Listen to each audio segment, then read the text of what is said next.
Good afternoon and welcome to Conversations on Showing Up for Kids. My name's Tim Markle. I'm Director of the Southern Regional Center for Children and Youth with Special Healthcare Needs. We're based out of the Wasteman Center. We cover 14 counties in southern and southwest Wisconsin. But we know that our families talk to families across the state of Wisconsin.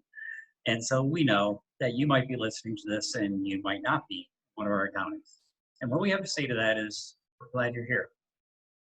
I want to remind people that we are not offering any legal advice, any medical advice, or realistically any educational type legal advice.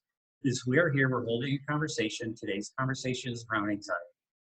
What I want to establish is a place where we can ask questions, we can have a discussion. And so welcome aboard, glad you're here. Today I'm joined by two wonderful people. Getting to know. One I've known for a while, and one has a really cool name. And so we'll start with the one I've known for a little while. Connie, go ahead and introduce yourself, please.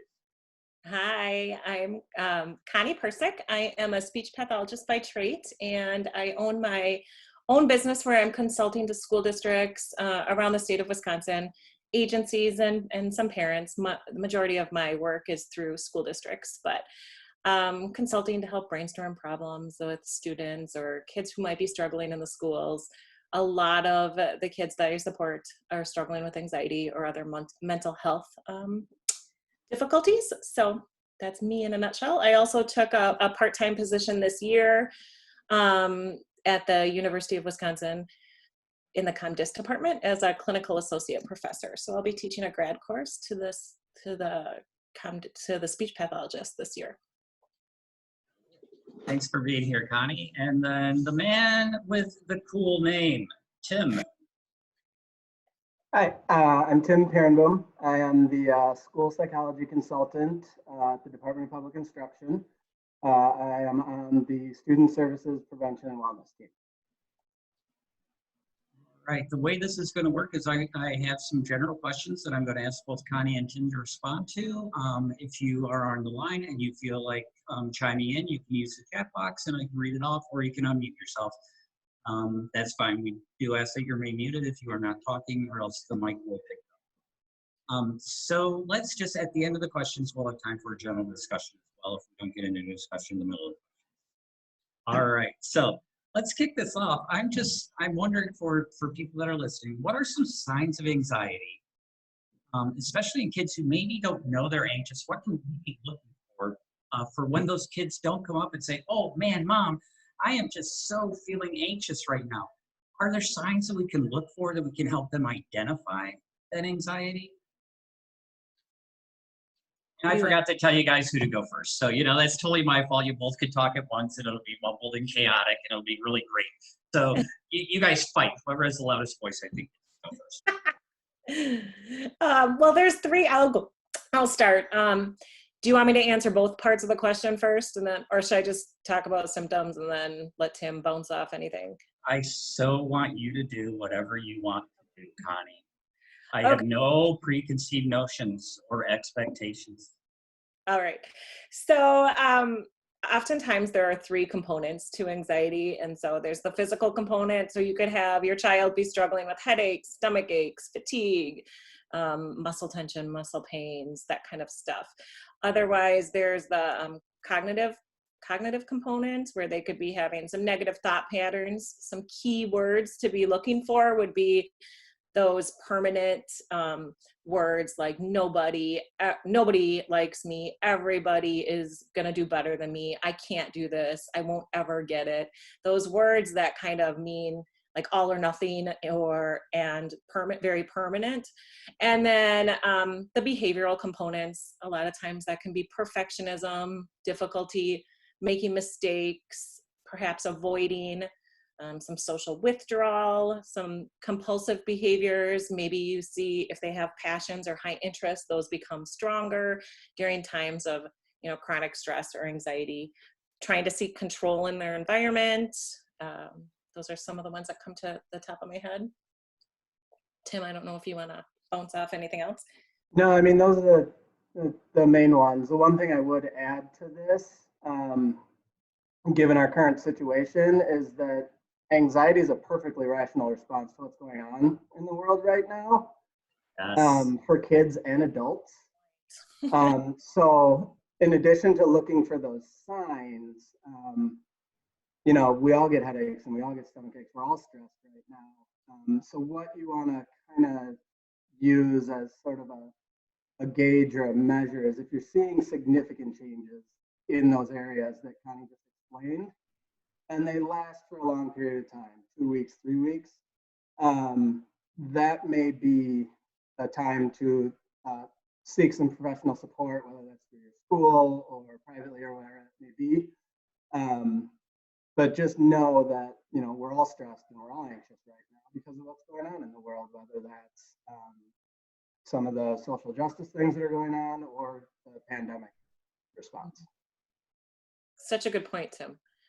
I love that so much for the global stuff, the global thinking, as well as then I like that the idea of that intensity and a change in the intensity. Because I know some people can, you know, they're going along and I'm sitting there going, wow, you are one of the most stressed out people I've ever met. They're like, oh, I'm not. This is me functional. This is how I roll. This is me. Oh, crap. So then I know with them, if all of a sudden they're withdrawn and they've lost energy, then I know something's wrong. And so that change in behavior, I think, is one of those things that we can do. And I liked what you brought up too about sudden interest. I know with me, when I get anxious, I want to just do those things I do well. Mm-hmm. And so, you know, I will concentrate on those things and I'll let other things slide. And that's my way of trying to control the environment. And I think kids do the same thing. I do want to just remind people to speak nice and loudly into their microphone. They're just having a little bit of trouble. So go ahead, Connie. I think you're going to say something. Yes, it was, Tim. I wasn't going to point it out personally to you. I was going to let people think that it might have been either one of you, but yeah. Well, there's only two of us, and it's a pretty common thing. So I'll switch to the. I don't like the headset, but I'll switch to it because it helps. You know, I hear you, and that's what I do too. We all don't have a professional recording studio set up like Connie. So yes. We're just not all as fortunate. So Connie, you were going to say something else there, if you remember way back when. Just because I know that some of the people that may be watching have kids who maybe can't communicate, and so some things to be looking for in that population. Oftentimes, I'll hear like changes in more frequent urination accidents. I'll often watch their face to see if it gets flushed or their ears will get red. Just some of those are some indicator, more repetitive patterns of behavior. Rocking may increase, flapping may increase. Some of those types of behaviors may increase. And so I just wanted to throw that out there for some of our students who can't use their words to communicate. They're not communicating in conventional ways. So. A little later, don't let me forget, but I want to come back to how do we talk to our kids or ourselves or our spouses or our significant others if we do feel they're seeming a little anxious. So I want to come back to that. But I'm really interested in, we have sort of we're falling into a couple different groups right now. We have kids that are going back to school, and the school's going to look different. And it's going to be set up different, and maybe their days are going to be different. We have some kids who will be going to school and learning from home. And we have some kids that are just going to be at home, and that may not have worked so well in the spring when there was a sudden pivot. Schools have had a lot of time to prepare and are doing things in a much more organized manner this fall. They really worked hard to do that. But in all those cases, you get kids that are really anxious about going back into a school building with, you know, I mean, everybody's still telling them there's a pandemic going on, that you should wear a mask and that you should be social distanced. And then we're asking them to get on a bus and go to school. I am not a public health person. I'm just thinking that some of those kids may get a little anxious about this situation. Is there anything we do that can help those kiddos that are going back to school and maybe are feeling really not right about it? Do you want to go first? Go ahead. Yeah, I can go ahead and speak to that a little bit. So in the situation where, I'll kind of look at it in two different parts. In the situation where the school may be reopening this fall in a partially in-person or hybrid or socially distanced way, or there are some districts that are just reopening. So like you mentioned, Tim, schools and districts in the spring were kind of caught off guard by this, and the entire country was kind of caught off guard by this and the massive school shutdowns, and we were just kind of scrambling to do the best we could for the rest of the spring. But now you're exactly right. Schools and districts and DPI and other national organizations and agencies have had time to start thinking through things and planning for things. So like the main thing, if your student is going back to school, and we'll get into this a little bit more, I think, in terms of how to work through some of the specifics about dealing with those anxiety-provoking situations. But be sure as a parent you're staying connected with your child's school and their teacher. So they should be preparing those transitions and what they need to do to establish routines, how they can do specific teaching activities and group activities to make kids feel more comfortable or help kids feel more comfortable. It's important for parents to understand what those plans are and what the school is sharing with kids, so that they can reinforce that at home. So just a real good example in terms of like how some of the things that schools can be doing to prepare. The National Center for School Crisis and Bereavement has examples of scripts for the elementary, middle, and high school levels for how teachers can welcome kids back to their classroom and how to talk through things like what's been going on in the world, and maybe you know someone who has passed away even, or you're worried about somebody in your family that might. There's some really nice scripts there for some of those welcoming activities that schools can do. And just, you know, as a DPI school psychology consultant, I would also add in there, don't be afraid to use your school-based mental health providers. You know, reach out to the school psychologist, reach out to the counselor, the social worker, the school nurse, and work together on how to make kids feel more comfortable. So and eventually, I just want to remind that hopefully, Tim, you can fly me an email with that link on it, and I'll post it in the description so that people have access to the link. Connie. I was just going to say, and I'm somewhat speaking as a parent here too, but we have gotten, just as a parent, a family, we have gotten very little information from our school district right now as to what school will, my daughter's going virtual, but I mean, nobody's gotten any information on what procedures, what routines will be in place, what will it look like, what will the virtual schedule look like, what will the school schedule look like.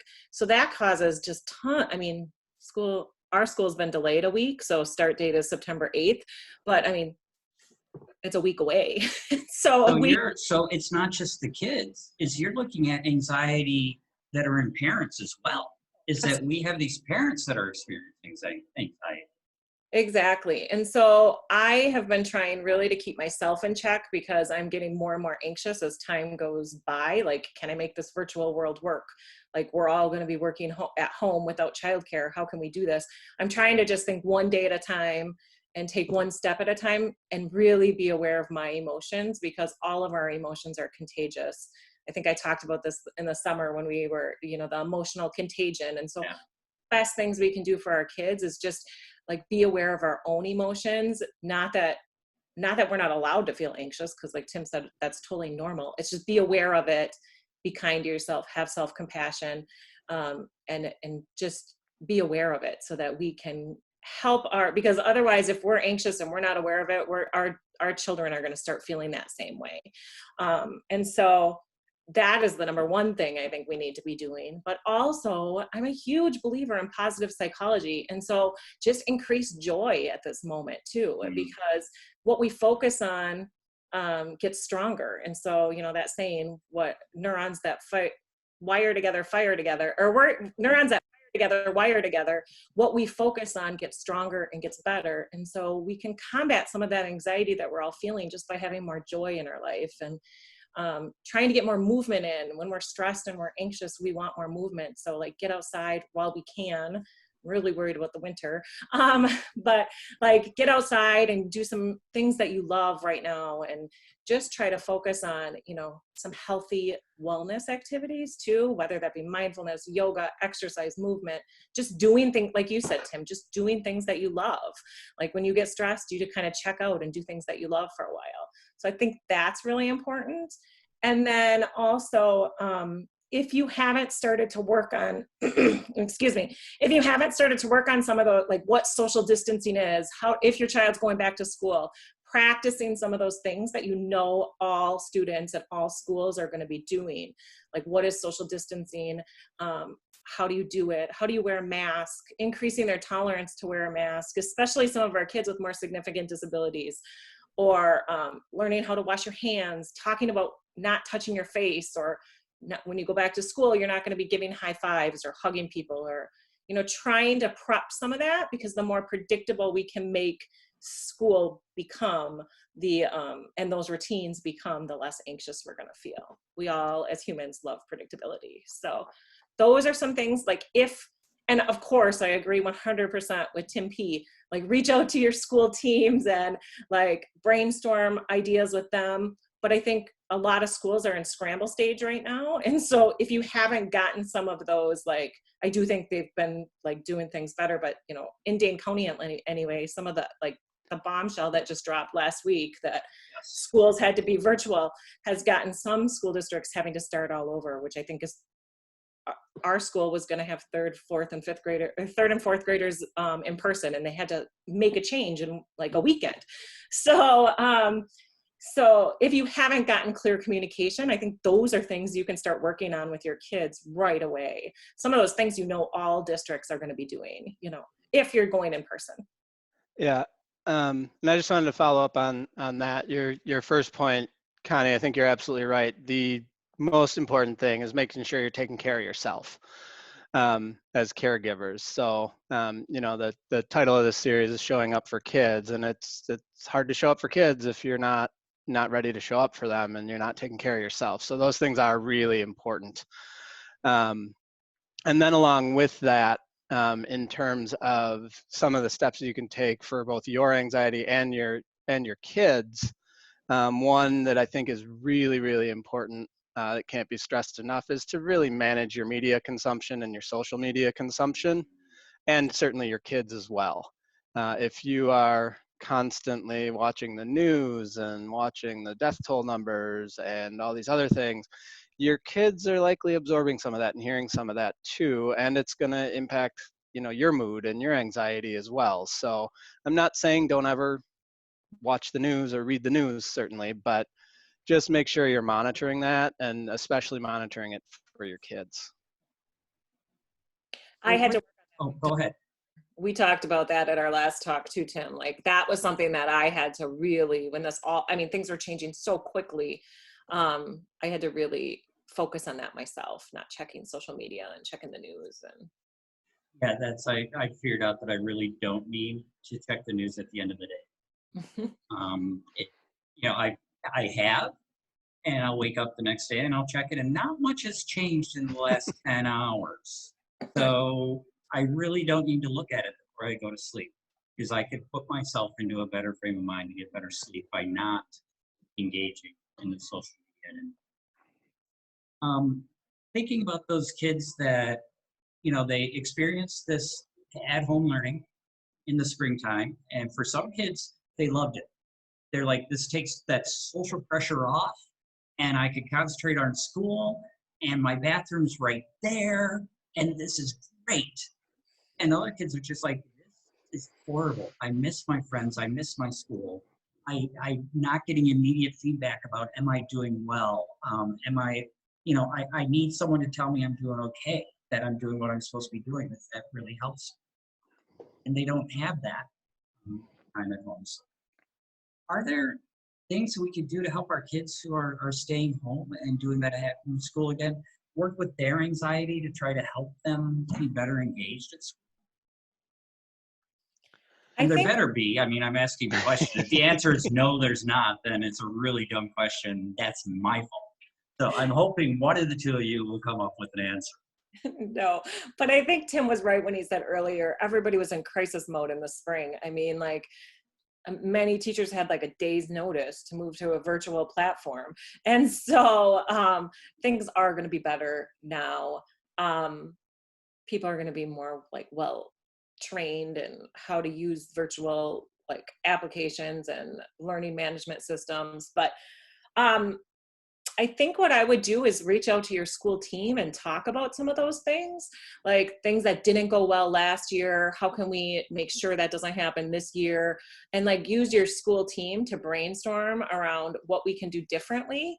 And ask a lot of questions, like you yourself as a parent. If, I mean, you're going to feel anxious too if things didn't go well last spring. And the more information you can have about how they're going to change things to help your child is probably going to ease everybody, you know, your anxiety also and your worries.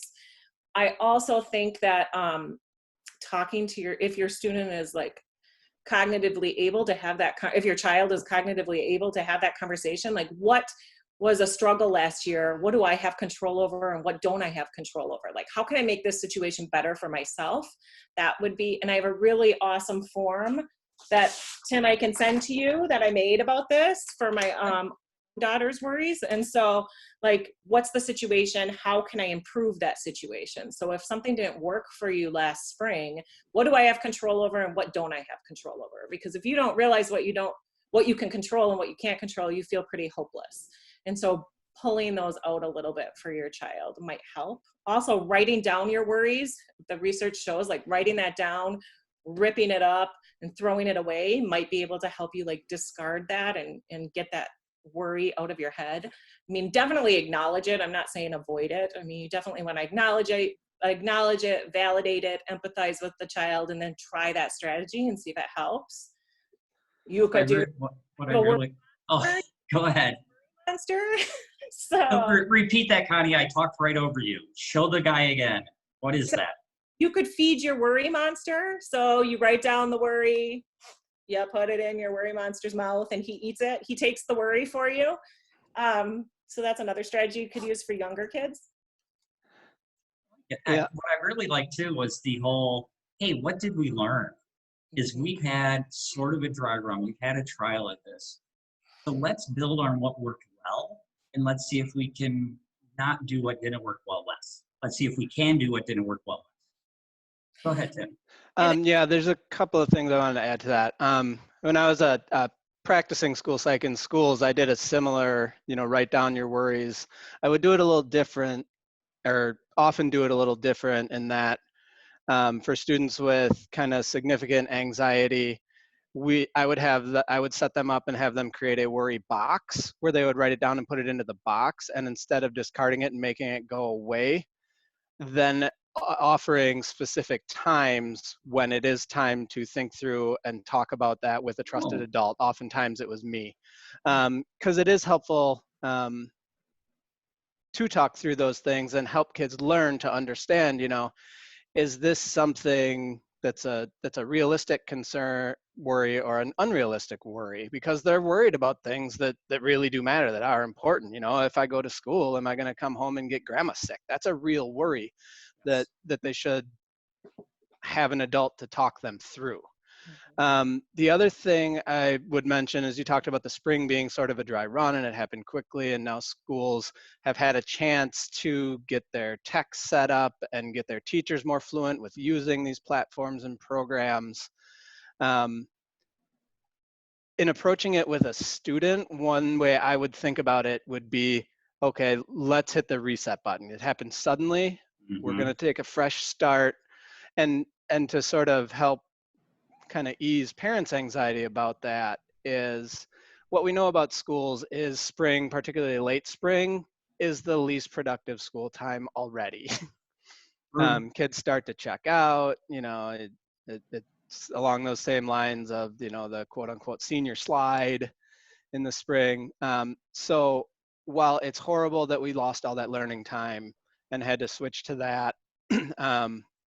Let's not sort of catastrophize that, and just sort of help kids hit the reset button. And the other thing I would add to this is, as a parent, really avoid adding more anxiety through pressure or punitive approaches with kids to get their work done, to make sure they're really getting their academic work. Really what just about every national mental health agency and organization are saying is, right now the focus needs to be on mental health and wellness. That's got to be first and foremost.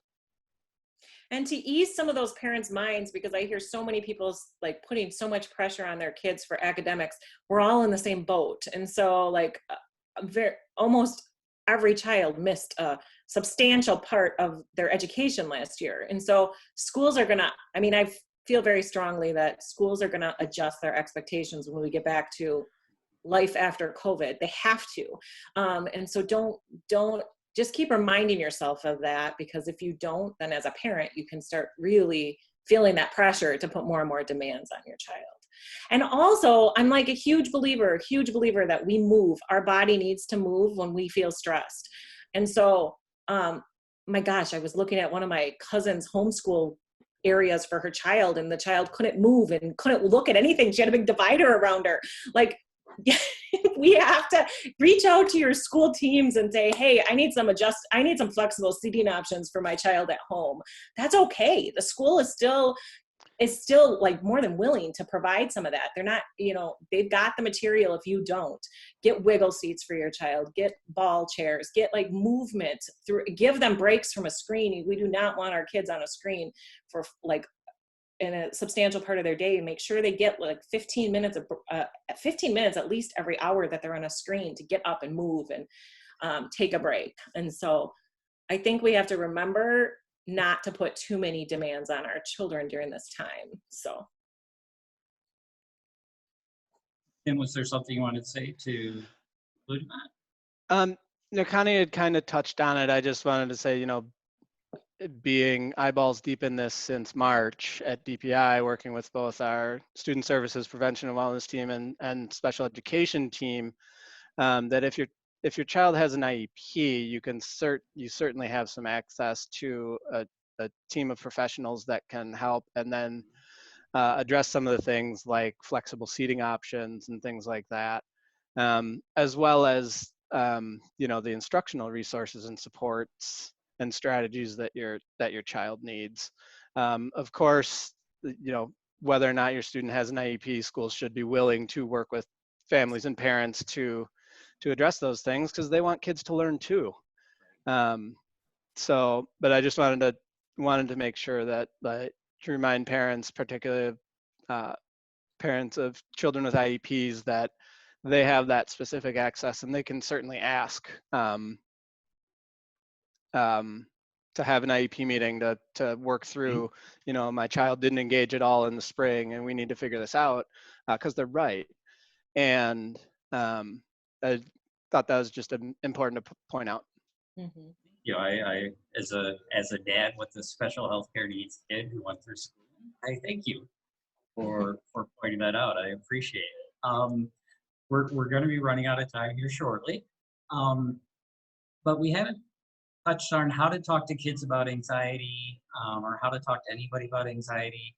So if we could just quickly, things that courses are taught on. How do you talk about anxiety, and then any other tips that you've learned to help kiddos that are anxious? Go ahead, Tim. Okay, I'll go ahead and start. So in talking to kids, I mean, the key things are, first, to stay calm, listen, and reassure. Let your kids' questions about what they're anxious about, what's going to happen at school, let that guide you in your conversations. So the questions they ask will give you, or don't ask, will give you specifics about what they're anxious about. And you had mentioned earlier, even if they can't identify what they're going through as anxiety, going through those sort of signs of anxiety that we talked about at the beginning, their questions will give you clues on that.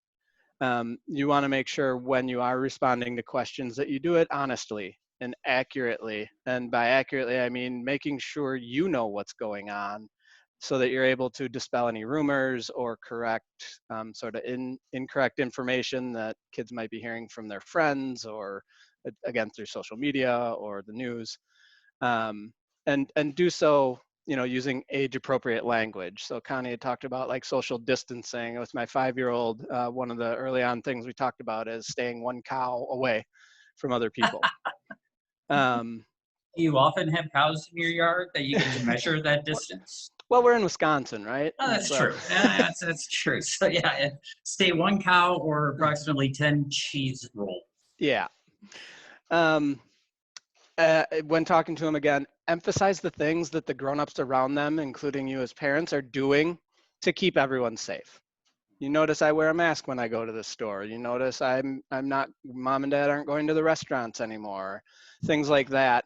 And give them ideas of things that they can do to feel productive and helpful in the situation right now. They could write a card to grandma or your neighbor who's maybe more isolated than they were in the past. They can, reach out to people and talk to them. And then the last kind of main area is teach them how to manage and cope with their anxieties. So you want to validate how they're feeling, but you also want to make sure you're helping them examine their thoughts and identify if the things that they're worried about are realistic or unrealistic. Teach them flexible thinking skills. Anticipate those situations that are going to be anxiety producing and practice tolerating them, practice working through them. We already talked about self-care, so modeling healthy coping strategies is really important. And then, we talked about in the physical symptoms, stomach aches, muscle tension, I'm a nail biter. Helping kids recognize the connection between anxiety and their physical symptoms can help them start to recognize what's anxiety or when, they're actually physically have a physical illness. And then the last thing I would add to that is help them come up with their own strategies for dealing with anxiety. So there's an old psychological principle called the Premack principle, where if there's something that's a habit or something that we do a lot, it's reinforcing to us in some way, and capitalize on that. So you can offer replacement behaviors for some of those less productive responses to anxiety. So if I'm a nail biter, maybe I need to chew some gum and squeeze a stress ball, because that is serving a purpose to help me relieve anxiety in some way. Tim, I just wanted to talk a little bit about maybe some of the students or the kids that might be struggling with knowing if they're, knowing that they're worried. Or I've had a lot of kids that I've helped, my own daughter who doesn't ever want to admit that they're worried. And so a lot of the time I will model those thoughts myself. I will be modeling like, wow, I'm feeling a little worried about, or I'm feeling a little nervous about. And then I can even go on and say, I know that because, and like talk about the sensations in my body. My stomach's feeling like there's butterflies in it. I think I might be nervous about. And so parents can do that if they're seeing some of those physical and cognitive and behavioral signs that somebody might be stressed, but the child doesn't have the emotional language yet to share that. So modeling that for them. And then I think every time I talk about anxiety, I talk about the name it to tame it strategy, how just by simply naming your feelings, you can calm your emotional brain down, and you can start soothing yourself. And if a child can't do that, if you do it for them, it does the same thing neurologically. So you could say, I wonder, you have a stomach ache, you have a headache, you don't want to go to school today. I wonder if you're feeling nervous about something. I don't ever say you are, because I don't know. It seems like maybe you have some worries that you need to talk about, because just by talking about that and naming it, we can calm ourselves down. So that's the number one strategy I would probably recommend, to start teaching that emotional language. I cannot tell you how many times when my daughter was a child, she would be she struggled with separation anxiety, and her daycare providers would be like, you're okay, you're fine. No. And I would be so mad. I'd be like, no, she's not fine. I don't want her to think this is fine. worried about leaving my mom, or I'm going to miss my mom. Like, we want to teach children what those feelings are and the language that goes with them. So try not to dismiss. The more you dismiss somebody's feelings, the stronger they want to prove them to you. So, you know, acknowledge them, name them, validate them. And by doing that, you're going to be teaching them what their body feels like and what that emotion feels like. I had two, and then I'll be done. Two books that I think are beautiful. Jack's Worry, because it's so visual, especially if we're talking about any child who's a visual learner. And I'll send you the links to that, like maybe the Amazon links, but it talks about, you know, Jack has a worry and it gets bigger and bigger and bigger. And finally, when he shares it with somebody and names it, the bubble gets smaller. So it's a great way to visualize a worry. And then also what happens when you talk about it. And the same book with Ruby Finds a Worry.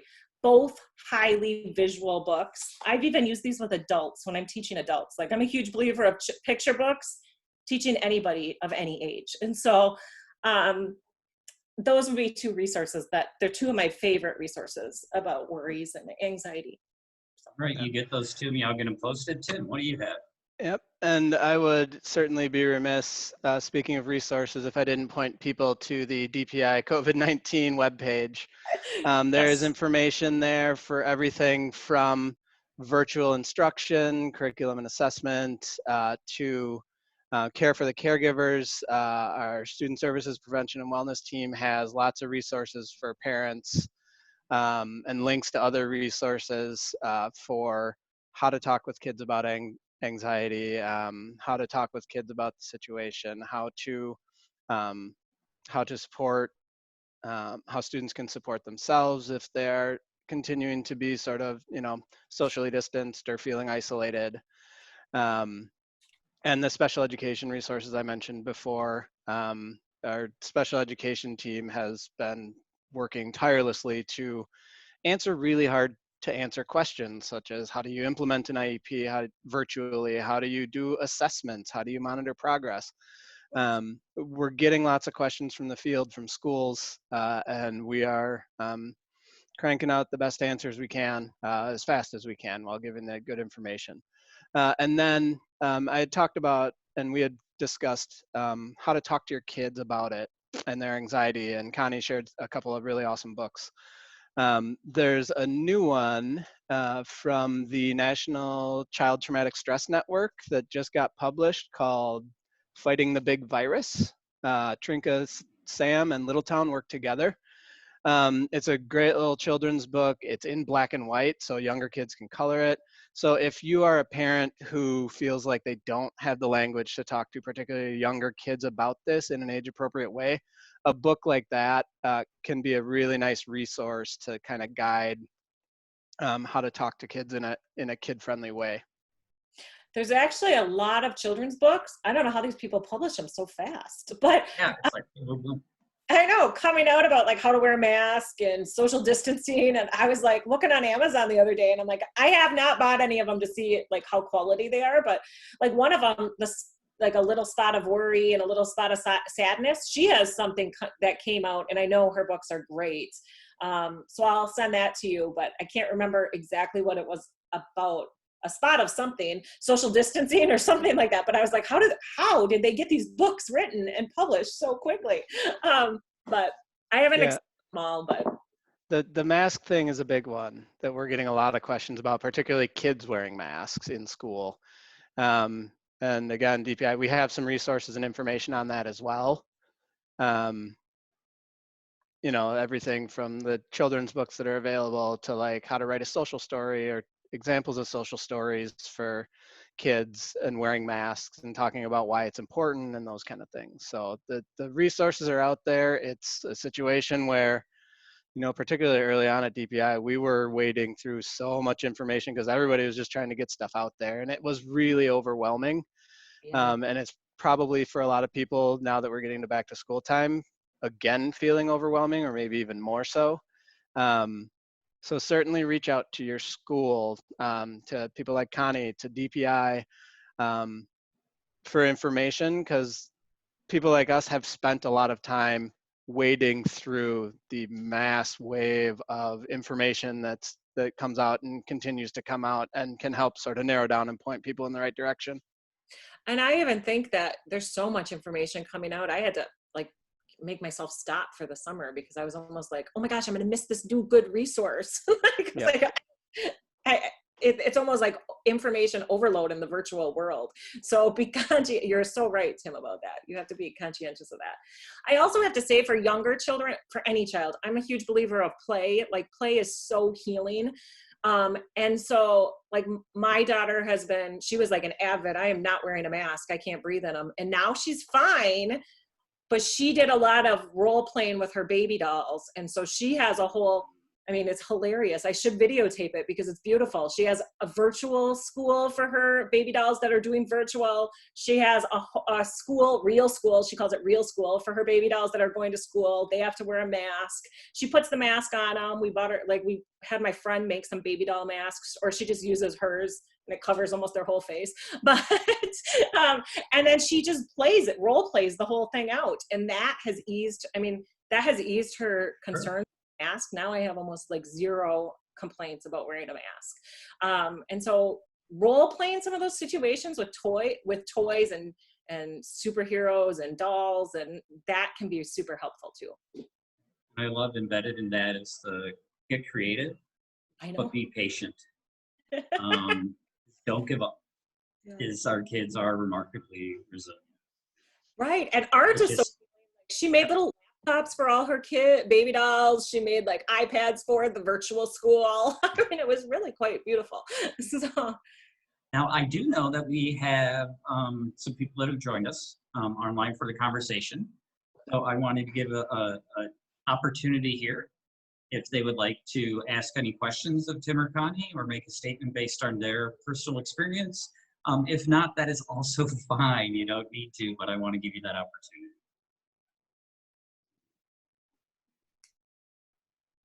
Also means in their space. So thank you. See, we have a highly intelligent person who's joined us, and she puts in the chat, no questions, thanks. So that I know. Thank you. That is so helpful. I will have to remember that for the next time. Any closing thoughts, Tim, Connie? No, really, just take all this uncertainty. Like, I just want to reiterate that we are all under stress right now. And what Tim said about that is totally normal. It is not like, we shouldn't have to feel like we have to I can't say the word, but like make that about having anxiety. It's totally normal to be anxious and stressed out right now. We don't know what things are going to look like. So I just keep telling myself in my head, I'm doing the best that I can. I'm doing the best that I can. I'm doing the best that I can. And I'm taking one day at a time. I'm trying not to look too far in the future. So, because who knows what that will look like. Yeah, don't worry about it, but deal with today. Mm-hmm. We'll get through today together. Tim. Yeah, and I would just close with just re-emphasizing that what Connie said, we are all feeling stressed and anxious and uncertain. So really don't add additional undue pressure on yourself, on your kids, particularly when it comes to academics. Of course, they're important, but really right now our focus needs to be taking care of ourselves, taking care of our mental health and wellness, and taking care of our kids' mental health and wellness. I love it. We're not going to know everything to do perfectly every single time. And one of the best phrases we can ever utter is, I don't know, but we can figure this out. And I heard the best, like, don't plan for this year like it's 2019, like be easy on yourself. Like I was thinking about taking continuing ed and I saw that quote, this is 2020, like take it easy. So don't try to overstress yourself and plan for this year like you do other years. Like really, if you are able, try to like take some of those responsibilities and like don't push yourself so hard, I guess. Don't do extras like maybe you normally would. All right. Well, thank you both so very much for taking time out of your schedules and joining us. We will be next week, which if you're listening to the recording won't be much to you. But we're going to be talking about mediation and options for when you don't agree with your school. And what options do parents have and what options do So thanks. Again, if you're anxious, you're probably normal. So let's not overthink, but let's take care of each other.